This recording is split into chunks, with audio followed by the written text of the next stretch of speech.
From the first dawn of creation to the end of time.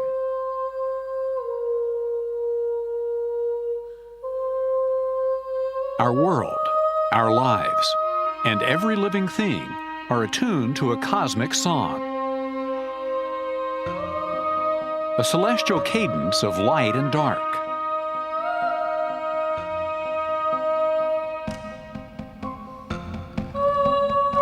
Of ebb and flow.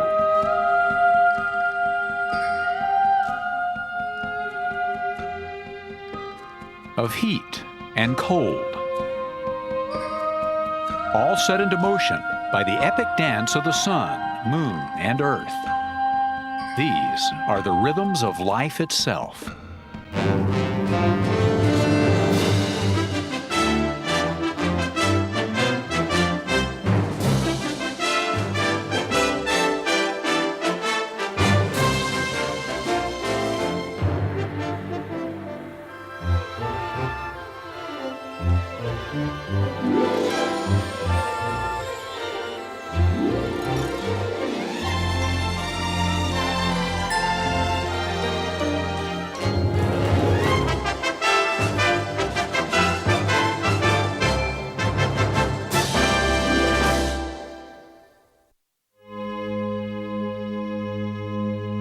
Before there could be day or night, before there was a spring or fall, a star, our sun, had to flare into life.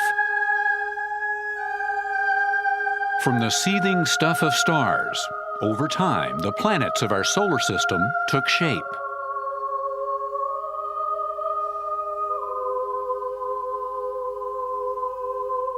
Four billion years ago or more, one such place was born.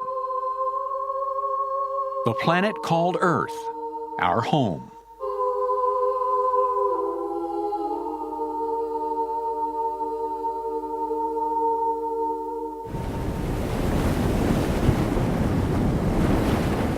But for nearly a billion years, it would be a home inhospitable to any form of life.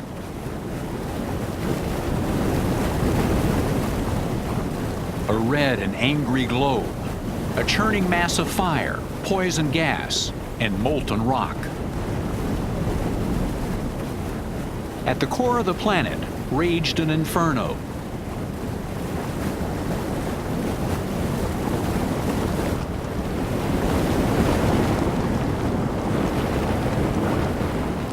For thousands upon thousands of centuries, this infant planet suffered the violent pains of growth and change as it formed and reformed itself.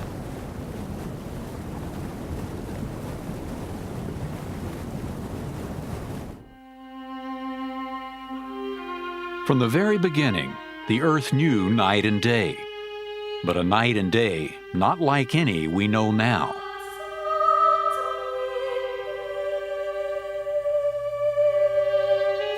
Fueled by the forces of creation, the Earth raced through its daily cycle, spinning 5 times as fast as it does today.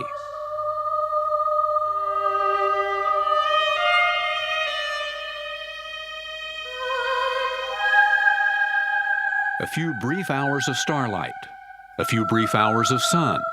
Day followed night at a dizzying pace.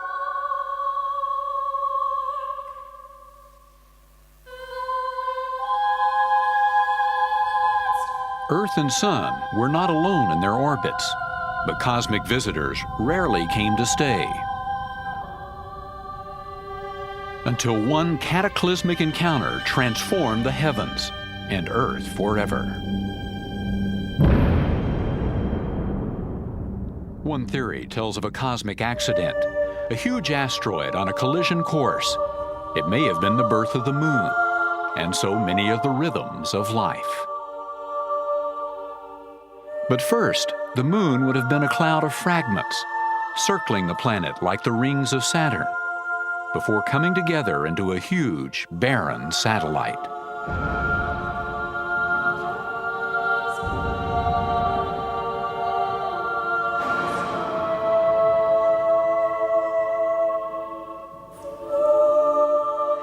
Too small to hold a protective atmosphere, The moon itself has long been bombarded by debris ever since.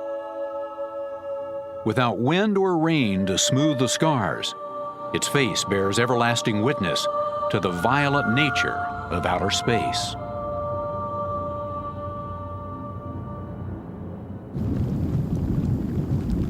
On the Earth below, an atmosphere was brewing from endless clouds of poison gases and water vapor expelled from beneath the crust.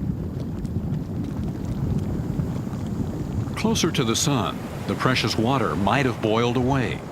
On a colder planet, it would be locked into eternal ice. But on the Earth, water vapor condensed, falling back as rain upon the land. And so the first oceans were born.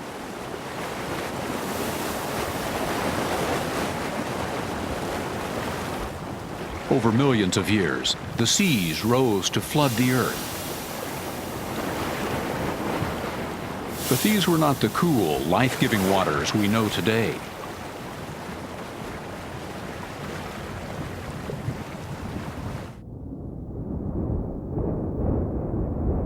The primal atmosphere provided little protection. It had no blanket of ozone to filter out lethal radiation.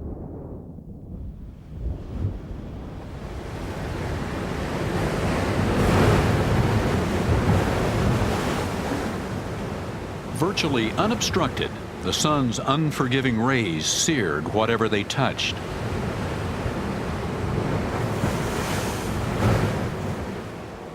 Much closer than now, the moon also played a violent part, tugging at the seas with a force countless times greater than today.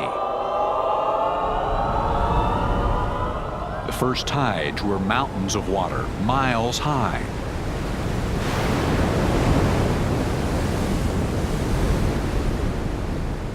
Torn by sun and moon, the surface waters offered no hope for life. Still, there was sanctuary below. In the ocean, the first building blocks of life, amino acids emerged. They incubated in water heated by the planet's internal fires and fed on a bubbling broth of nutrients straight from the heart of the Earth.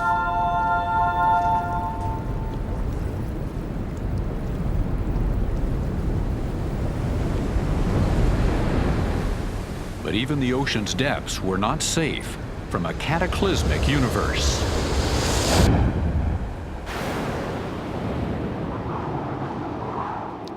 In a galaxy still littered with the debris of Genesis, asteroid strikes may have vaporized the oceans, laying the seabed bare.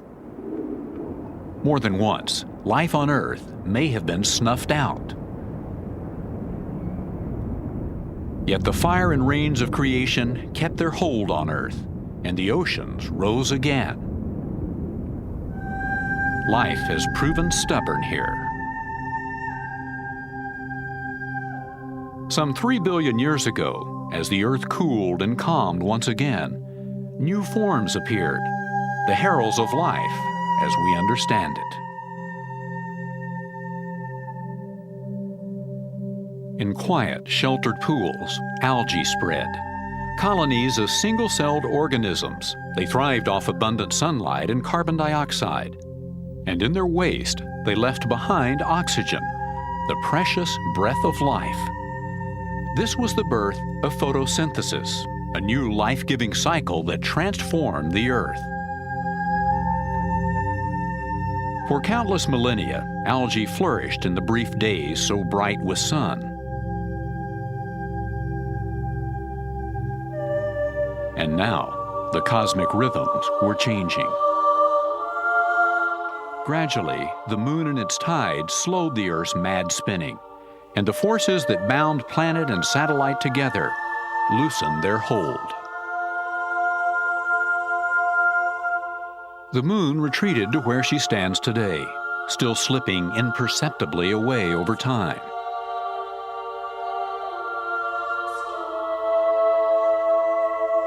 With the moon more distant, the tides fell.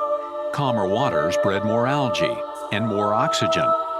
And with the oxygen came ozone, protection from the sun's most lethal rays.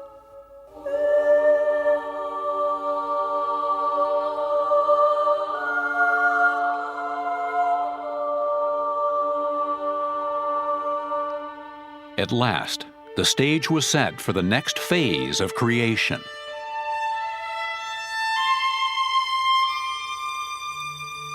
Like the fire of a new sun, the spark of new life appeared in the waters. Still just single-celled plants, but organisms far more complex than any that had come before. Within each was a genetic code that reflected the rhythms of earth and heaven, a biological clock to guide their lives. Daytime would be the time to feed on the power of the sun. Reproduction would be saved for the shelter of night.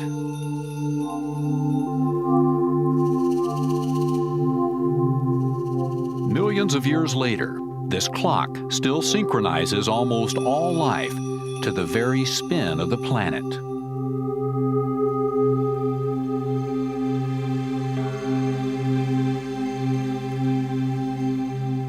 From the depths of a steep-wall lagoon in the South Pacific island of Palau, a herd of underwater farmers rises to meet the dawn.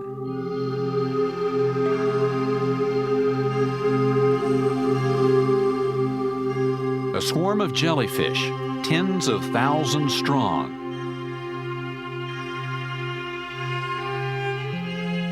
Without eyes, the jellyfish do not use the light to see. They need it to grow their food, gardens of brown algae that flourish within their transparent bodies.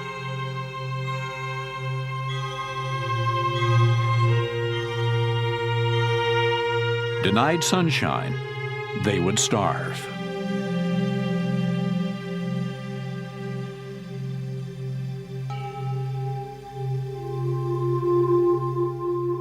As the sun arcs overhead, shadows of the surrounding walls darken the surface of the lagoon. Just below, the jellyfish ferry their microscopic passengers, keeping them always in the light. When the sun sinks, so do the jellyfish, dropping down to the ocean floor where the algae can find their own nourishment.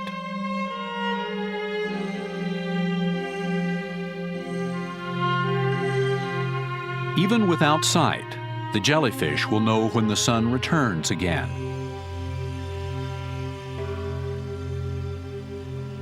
In the surface waters of the oceans, most creatures take their cue to feed or rest from the rhythm of light and dark. Now members of the night shift hurry to take the stage.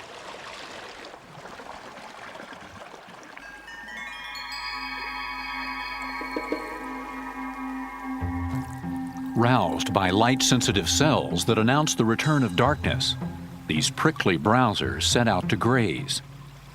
Sea urchins find their prey and their way around by touch and by taste.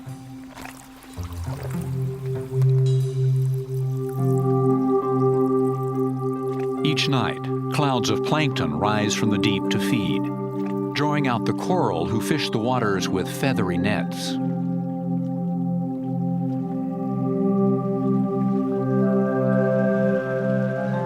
A few sharp-eyed fish operate by sight in the dim light before dawn. Like a cat in the dark, the lionfish can pick out its prey.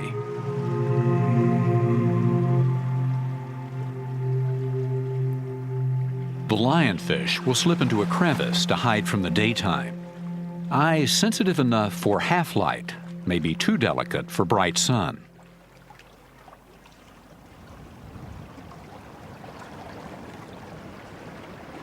Daybreak brings the morning rush hour to the reef.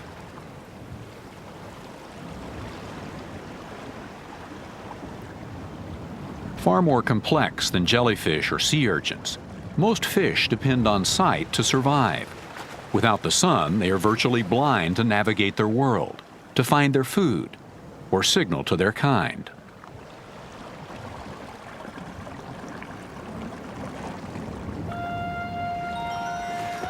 A kaleidoscope of colors enhances the play of daylight on the reef.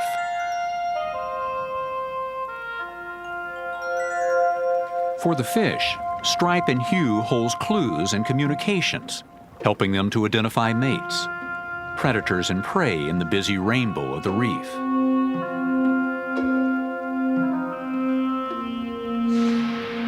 Trailing twilight in its wake, a manta ray flies in to harvest plankton when again they rise with evening.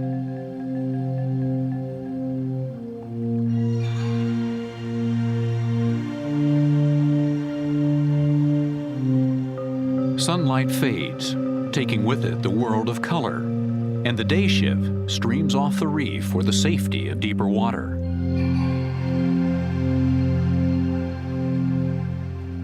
And once again, the great Earth wheels round.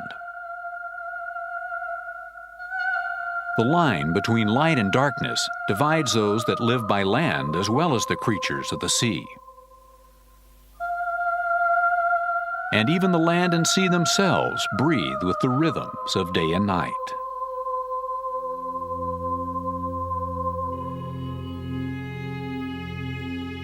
Given off by day, water vapor now rises, cools, and condenses in the night air.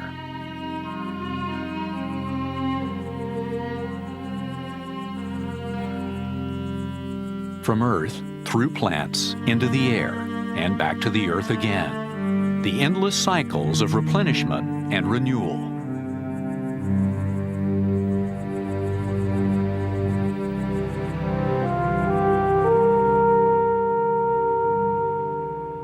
The plants of this Australian rainforest have been in tune with the rhythms of the sun for eons.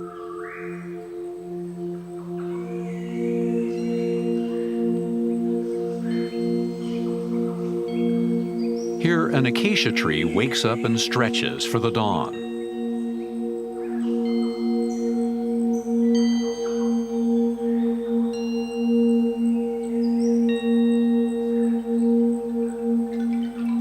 Like a sundial in the trees, the play of light and shadow across the forest floor marks the turning of the planet.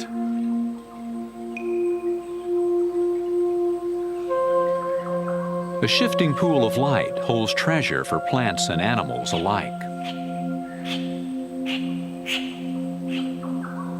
Sunbathers under the leafy canopy, many plants collect much of their energy during brief interludes of light.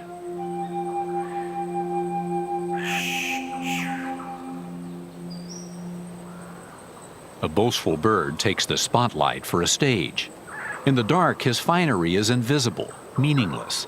Only by day can the male riflebird capitalize on his gaudy attire.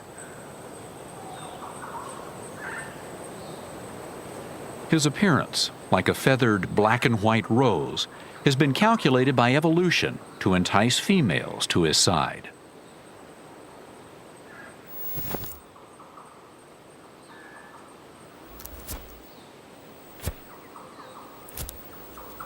A vibrant, sunlit display, all about sex, as crisp as the snapping of a fan.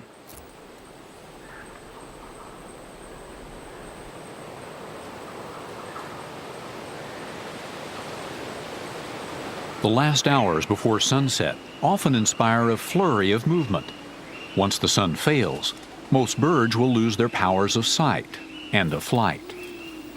They gorge in preparation for the fast to come.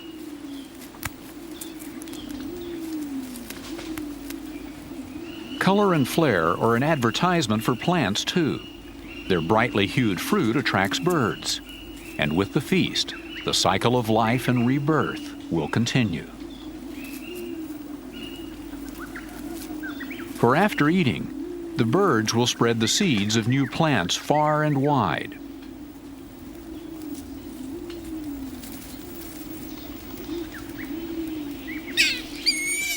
While most creatures of the air depend on the bright of day, others, like fruit bats, are tuned to more nocturnal rhythms.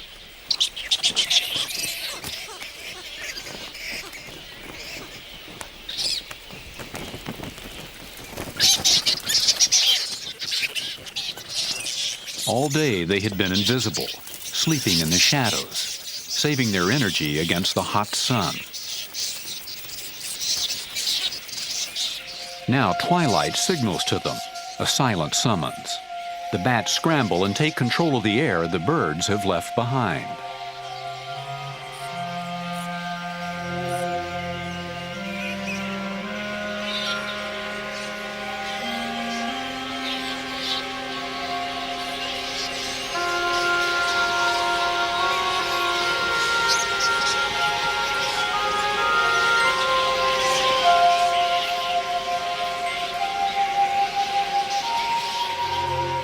Millions crowd the sky, ever graceful, never colliding.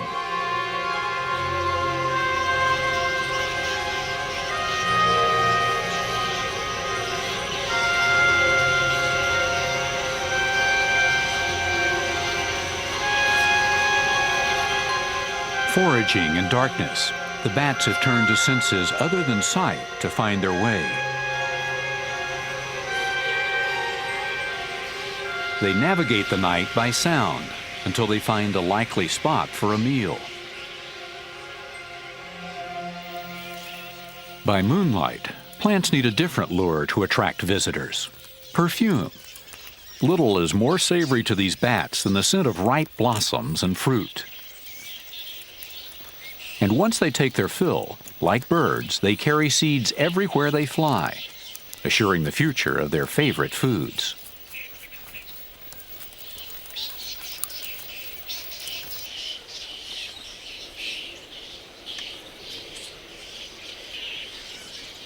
The rising moon offers a gentle promise, cooling relief from the heat of the day. And many creatures bide their time until the evening hours.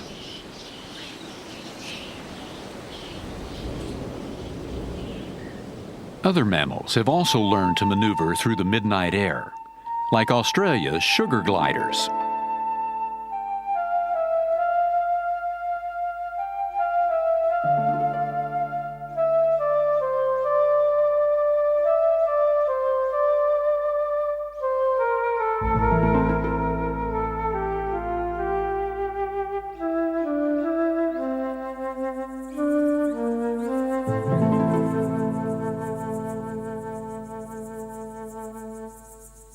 With their built-in parachute, a sugar glider can span the length of a football field. It may seem a bold leap of faith, but they're only following family footsteps. By smearing their scent upon the branches, they blaze invisible trails for their kin to follow. The search for insects, sap, and nectars carries the gliders into the night. Like bats, they survey the dark with sensitive noses.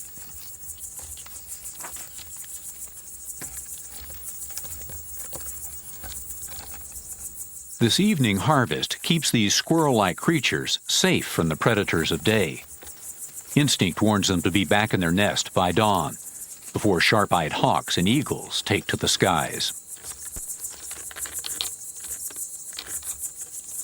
For millions of years, mammals were the masters of the night. In prehistoric days dominated by dinosaurs, smaller warm-blooded animals took advantage of the relative safety of the darker hours.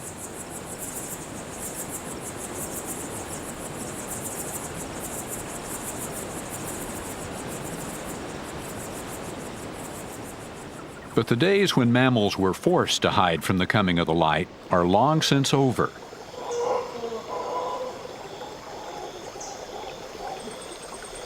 Now in rainforests around the world, near the top of the evolutionary ladder, you'll find agile tree toppers ready and willing to celebrate their place in the sun. These proud primates, Central American howler monkeys, inaugurate each day with a morning chorus, staking their claim to the trees and life at the top.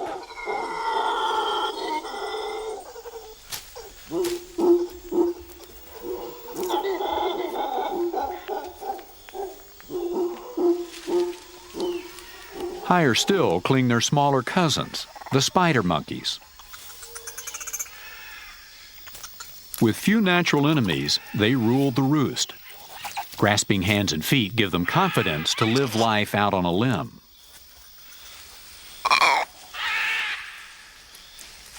And evolution has given them a whole new point of view, stereoscopic vision. It gives them the ability to judge distance precisely. An invaluable skill when hurtling through the treetops 80 feet above the ground. Somewhere deep in the prehistoric past, the human line diverged from that of monkeys and apes. And even if we no longer get to work vine to vine, we still share common genes and heritage, and an attachment to the daytime hours. It's programming imprinted on us both by the ever-circling sun and its cold celestial partner.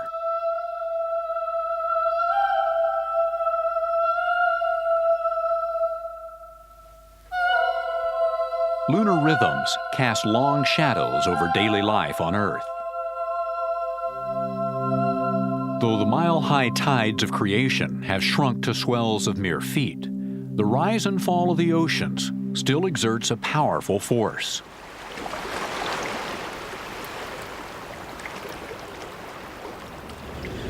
From 240,000 miles away, the moon's pull wields power enough to carve the coastline and buoy up the polar ice.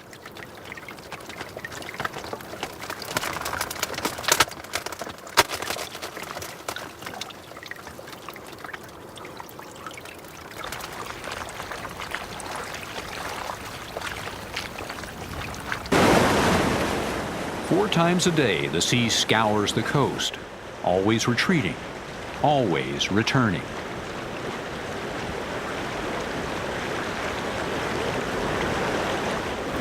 It's a force both destructive and life-giving.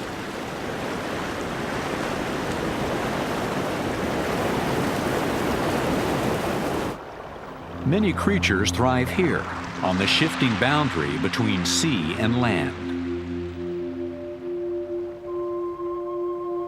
On gentler shorelines, each time the tide retreats, it leaves behind a feeding ground, replenished by the sea. The lull between high tides sees a race for survival, a race against the lunar clock. These scavengers must feed their fill now. Sand bubbler crabs pick food from the net of the sand, sorting out trapped particles of seaweed and other plants.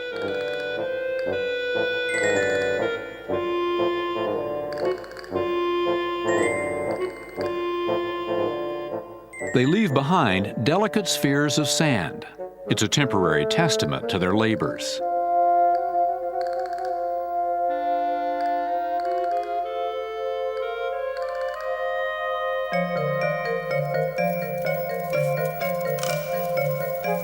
Combing the territory around their burrow, they scar the sand with their tracks, each lone scavenger attending to its own hunting ground.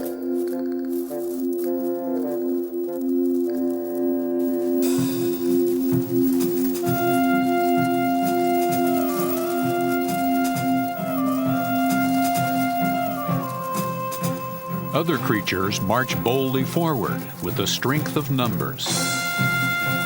Soldier crabs sweeping the shore in battalions. Mostly males, they work together by the hundreds, exhausting each plot of land before moving on.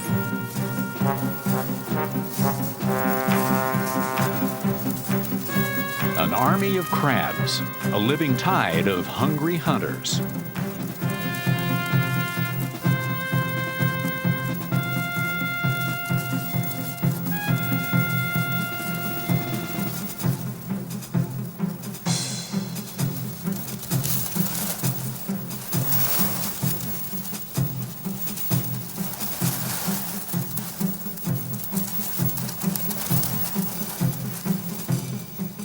But no army can defend against the moon, and they know it. The crabs' parade grounds will be deserted by the time the tide marches back to claim it.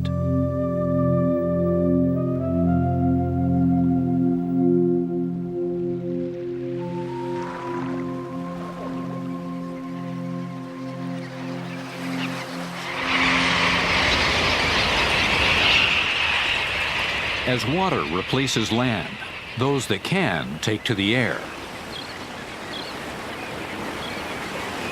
Here the moon is mistress. She sets the rhythm of life at all hours. Low tide is time to eat. High tide, the time to rest.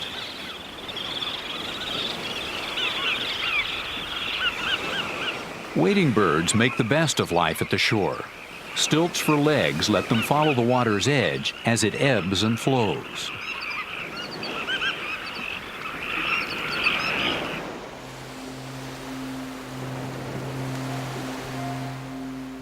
Beyond the sandy shore, the tide floods up through the clutching fingers, the roots of mango trees.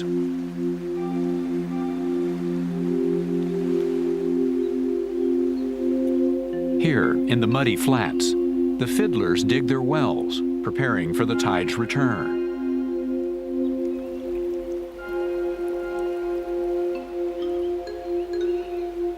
For these engineers, the last act before the flood is to batten down the hatches with a fresh-cut plug of mud.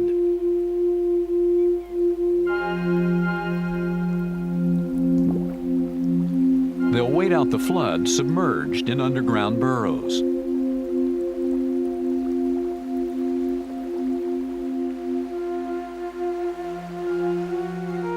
Like wading birds, the mangroves will weather the waves on stilts.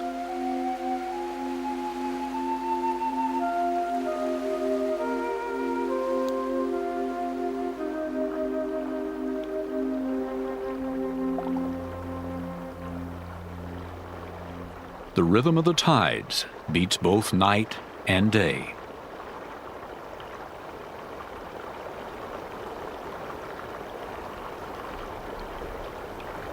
For whenever the tide is low, the shore's inhabitants will come out to feed, by sunlight, moonlight, or in the glimmer of the stars.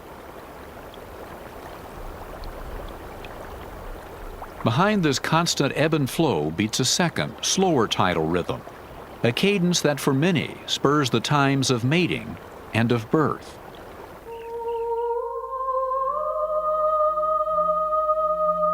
This is the lunar cycle, the month-long dance of Earth, satellite, and sun that paints the changing faces of the moon. Twice each month, the sun and moon conspire to raise the level of the tides. At the new moon and at the full, the gravity of both our star and our satellite align, lifting the tide to its greatest height. In between, the tides are at their weakest.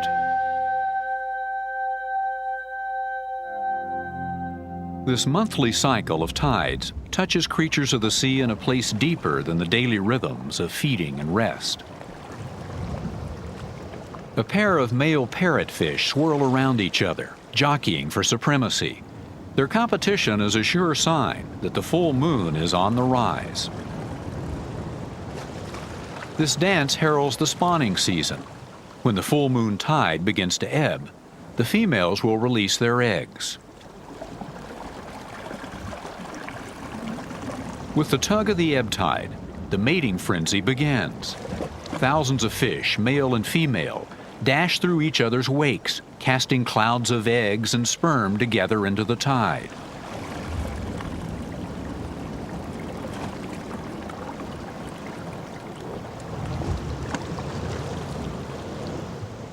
One breed's spawn is another's feast. Predators join the tumult to feed their fill on eggs. But the spawning fish know how to play the odds. They have fertilized tens of millions of eggs. Millions will escape, pulled out to deeper waters by the outgoing tide. At high water, the surf storms back over the reef, sweeping schools of tiny fish into the lagoon.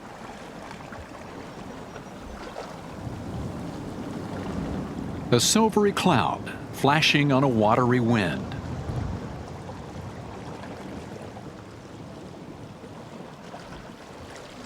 For many, this will be the last moment in the sun.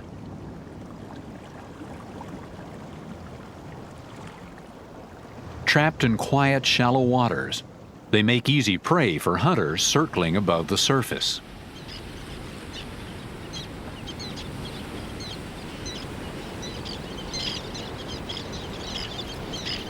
Moon, fish, and birds, all whirling in their own perfect harmony.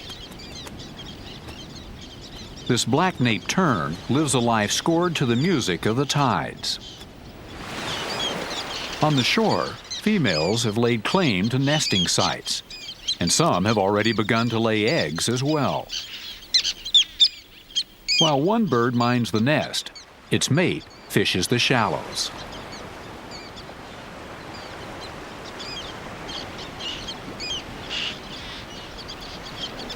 These seabirds time their breeding cycle to coincide with the easy prey washed into the lagoon by the full moon tides.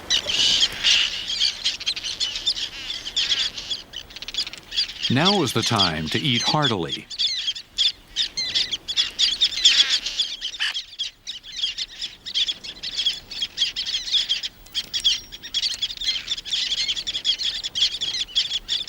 Soon the chicks will hatch.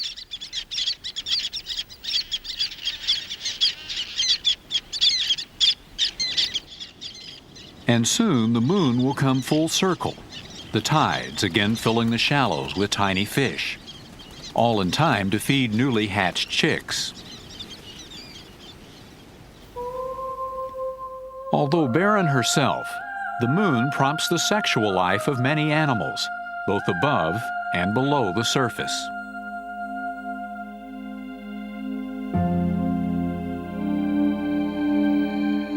Just after the full moon, the corals of the Great Barrier Reef begin to spawn.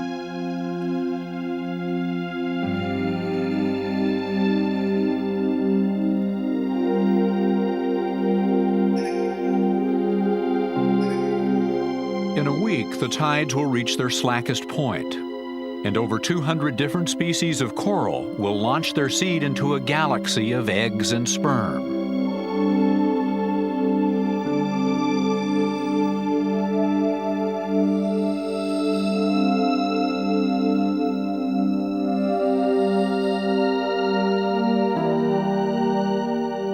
In the still water, there is time to drift and mix, time for eggs and sperm of the same species to mingle and create a new generation.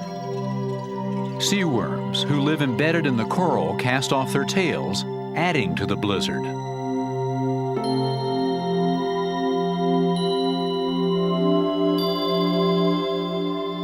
Writhing bags of sex cells, the cast-offs dance among a veritable Milky Way of new life. These celebrations are orchestrated by the music of the spheres, the distant dance of the solar system.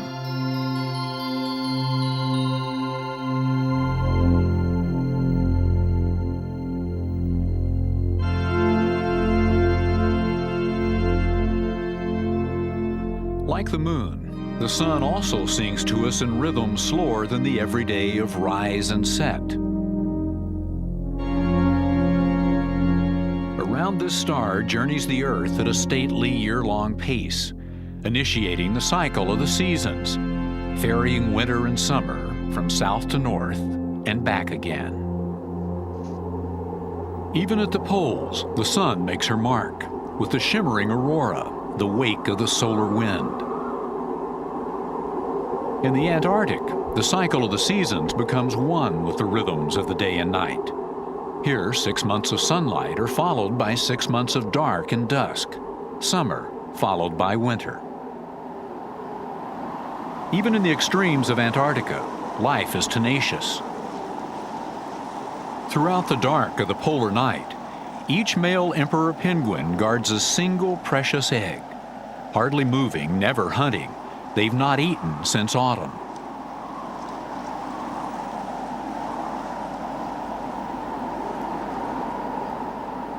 In temperatures reaching 70 below, winds up to 50 miles an hour, they huddle together for warmth and protection and wait for the sun.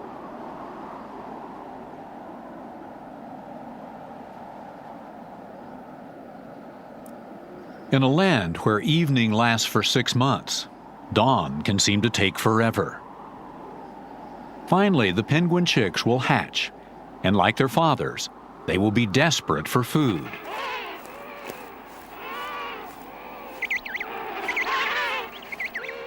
Males can lose nearly half their body weight during this incubation time, but help is on the way.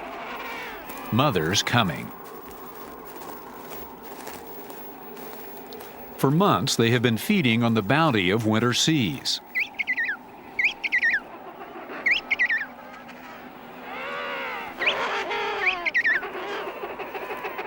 Nature's biological clock is at work here too. The females seem to sense the exact time to leave for the nesting grounds, for they have a huge trek across the ice to get here. Even tired and hungry, the males may be slow to give up their chicks. Temperatures on the ice can be killing. Babies left exposed too long will die.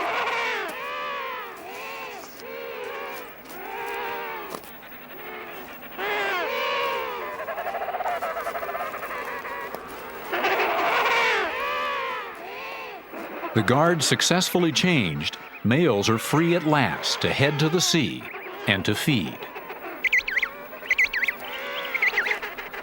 The chicks will be fed by mother and kept warm until the sun climbs high into the sky.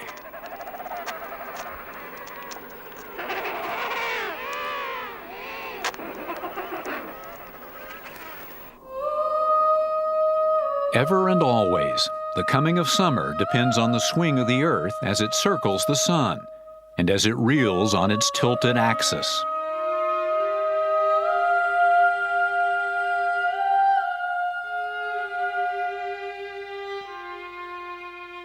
As the earth spins through the year, the sun's strongest rays sweep across the globe, bringing change in its wake.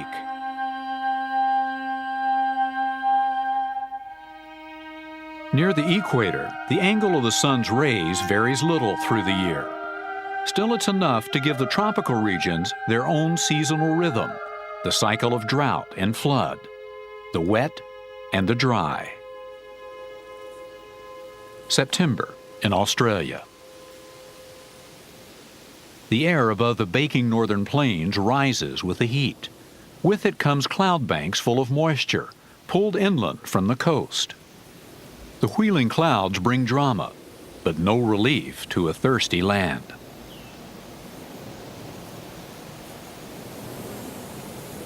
They are not rainmakers, but sky painters.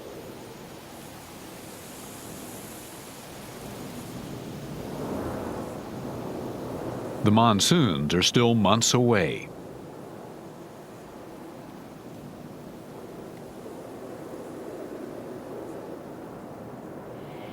Even so, deep in their nature, plants and animals seem to feel the rains coming.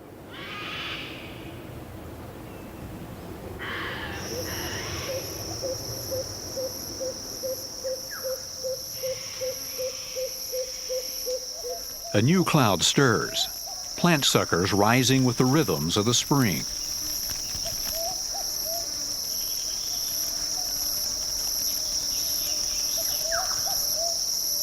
What looks like the bark of a tree breathes with life. A frill-necked lizard waiting out the drought. For months it rations energy, moving little, feeding less.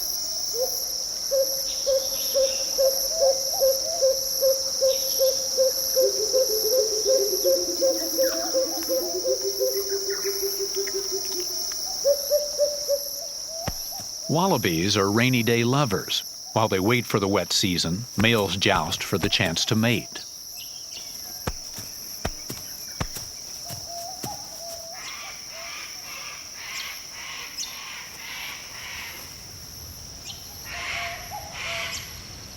Now even the plants take a chance that the drought is on the wane, greening with fresh leaves. Soon all their preparations will be rewarded.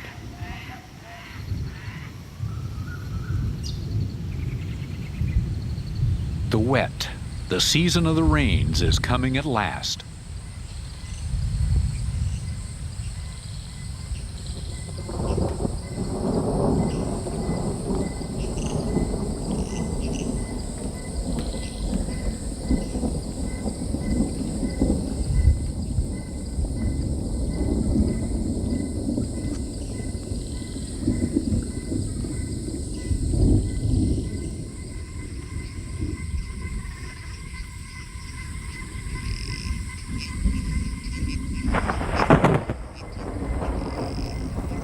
Deep in their shadowy castles, colonies of termites rouse to the reveille. One storm brings another, a rain of flying termites. They take to the air by the millions in the quest to found new colonies in rain-softened soil. And as always, the rhythms of one life mesh and turn with others. Wide-eyed possums in the trees and bandicoots on the ground below end the fasting of the dry months with a welcome late-night feast.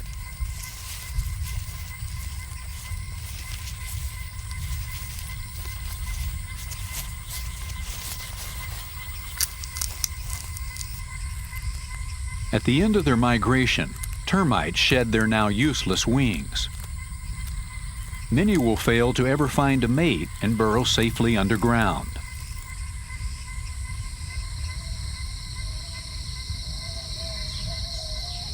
With the coming of daylight, there will be others to join the feast. Conservative no more, the frill-necked lizard becomes a glutton, storing up protein for the breeding time to come. But it may face competition for the spoils. Undaunted, the lizard takes his fill, working alone.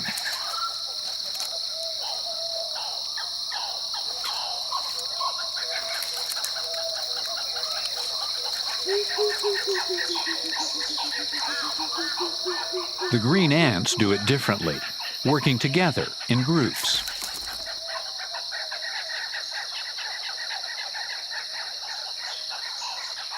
Both species tend to the harvest with a persistence that is single-minded.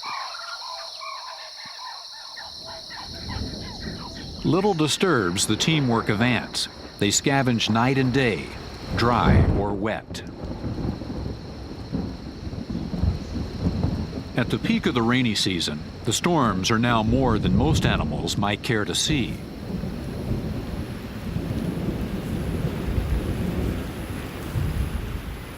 But their only choice is to wait the cycle out.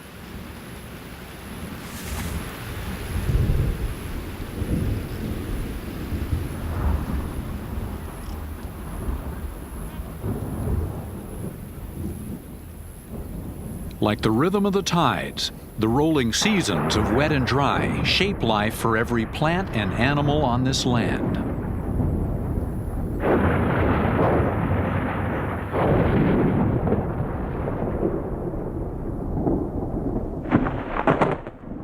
Not one of them can stop the rain or light the black of night, no more than the fish command the seas to rise and fall.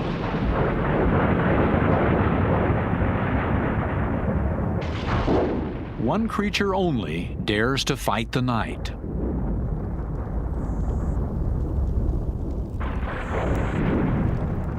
The bold and restless dreamer, hunter, builder, man.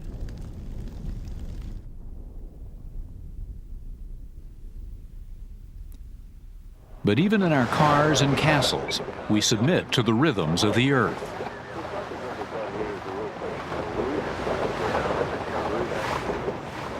Dawn, and the sun summons us to work.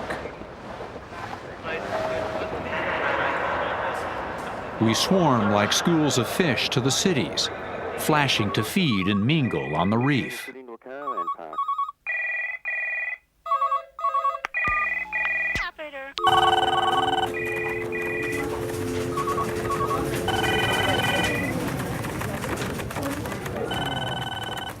Beneath the canopy of urban forest, we hunt and gather what we need to live.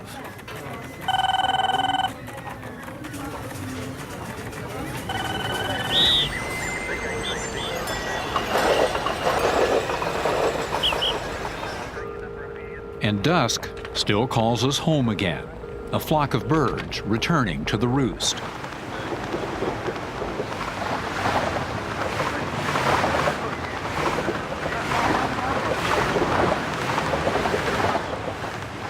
But over the millennia, we have learned how to fight the darkness with fires of our own design.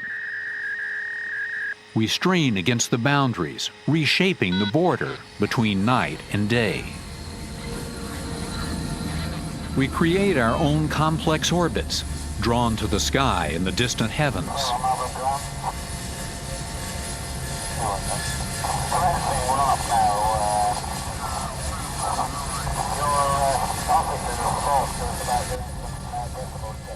Yet finally, for all our powers and wisdom, man is still just a player on a vast stage. Hour by hour, year by year, the cosmic clock marks our time on Earth. Seasons turn, tides rise and fall. One generation passes on to the next. Nothing lasts forever, not even the stars themselves.